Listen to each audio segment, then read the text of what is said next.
নমস্কার, আমি সোমনাথ মুখার্জি। আমার ভাবনা পেজে আপনাদের সবাইকে স্বাগত জানাই। আজকের আলোচ্য বিষয় হতভাগী অভয়া এবং বাংলার নির্বাচন। আমরা সবাই জানি যে অভয়ার মা বিজেপির প্রার্থী হয়েছেন এবং তার পরিপ্রেক্ষিতে সিপিআইএমের পক্ষ থেকেও তাদের রাজনৈতিক প্রতিক্রিয়া এসেছে। এই বিষয় নিয়ে আমার কোনো ব্যক্তিগত অভিমত আমার নেই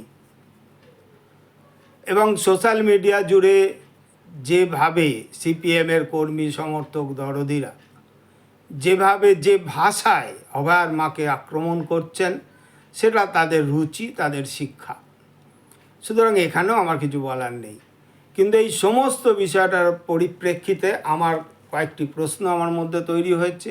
এক, যে অভয়ার মাকে লোভী বলা হচ্ছে, বিধায়ক হওয়ার জন্যে তিনি বিজেপিতে যোগদান করেছেন এটা বলা হচ্ছে। যদি তাই হয়ে থাকে, অভয়ার মা বিধায়ক হওয়ার জন্যে লোভের বশবর্তী হয়ে তিনি যদি বিজেপিতে যোগদান করে থাকেন, এটা যদি সঠিক হয়, তাহলে তামান্নার মাও তো নির্বাচনে ভোটে দাঁড়াচ্ছেন সিপিআইএমের পক্ষ থেকে। তাহলে তামান্নার মার ক্ষেত্রে এক বিচার, অভয়ার মার ক্ষেত্রে আর এক রকম বিচার। এটা আপনাদের কাছে আমি উপস্থিত করলাম, যেটা সঠিক কিনা। দ্বিতীয়ত, যে নির্বাচনের এই মুহূর্তে দাঁড়িয়ে অভয়া আন্দোলনকে পুরোপুরি সিপিআইএম চেষ্টা করছে নির্বাচনে ব্যবহার করতে, যে অভয়া আন্দোলন ছিল তাদের সাফল্য। এখন আমি ব্যক্তিগতভাবে যেটা মনে করি, অভয়া আন্দোলন কোনো একটি দলের বা কোনো একটি নেতার হতে পারে না।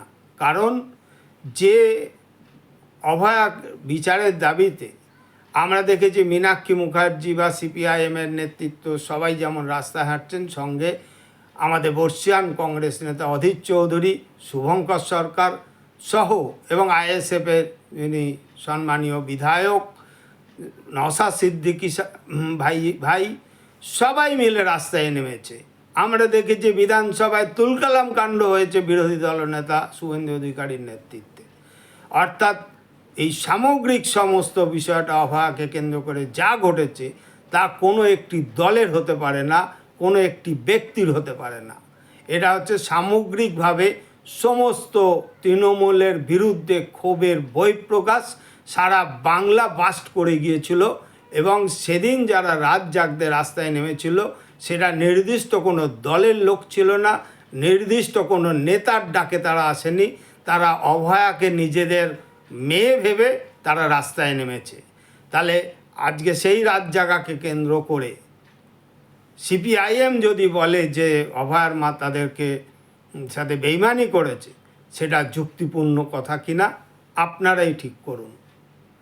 তৃতীয়ত, আমার আরেকটি বড় প্রশ্ন, যদি অভয়া আন্দোলন সিপিআইএমেরই হয়ে থাকে, সিপিআইএমেরই যদি হয়ে থাকে, তার মানে সিপিআইএমের ব্যানারে তো করেননি, কতগুলো মঞ্চের প্ল্যাটফর্মে, মঞ্চ বা প্ল্যাটফর্মগুলোর ওপর দাঁড়িয়ে করেছিলেন এবং এই মঞ্চগুলো রাতারাতি তৈরি হয়েছিল এবং অভয়া আবেগকে, অভয়ার বিচারের নামে সারা পৃথিবী, সারা বাংলা, সারা ভারতের মানুষ বন্যা স্রোতের মতো টাকা এই মঞ্চগুলোতে ঢুকেছিল।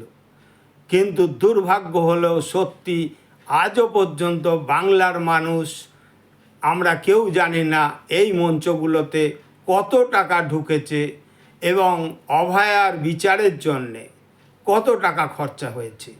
তাহলে অভয়া আন্দোলনের যদি সাফল্য সিপিএমকে ব্যবহার করতে হয় ভোটের ময়দানে, তাহলে অবশ্যই তাহলে এই সমস্ত যে বানের জলের মতো, স্রোতের মতো টাকা এই মঞ্চগুলোতে ঢুকেছে, যেহেতু এই মঞ্চগুলোর ওপর দাঁড়িয়ে কলতান মীনাক্ষীরা অভয়া আন্দোলন করেছে, সুতরাং সিপিআইএমকে এর দায় এবং দায়িত্ব সিপিআইএমের ওপরেই বর্তায় বলে মনে করি। এবং পরোক্ষভাবে এই মঞ্চগুলোর মাধ্যমে যে টাকা ঢুকেছিল সেই টাকার হিসাবের দায়ও পরোক্ষভাবে মীনাক্ষী কলতানদের ওপরই এসে যায়, যেহেতু সিপিআইএম মীনাক্ষী কলতানকে সামনে এনে দিয়েছে, অভয় আন্দোলনের নেতৃত্ব দিয়েছে বলে দাবি করে। এই সমস্ত বিষয়টা আপনাদের সামনে উপস্থিত করলাম। আপনাদের যদি মনে হয় আমার এই বক্তব্য সাথে একমত হন, তাহলে লাইক করবেন, শেয়ার করবেন, কমেন্ট করবেন এবং আমার পেজটিকে সাবস্ক্রাইব করবেন। নমস্কার, আজকে এই পর্যন্ত।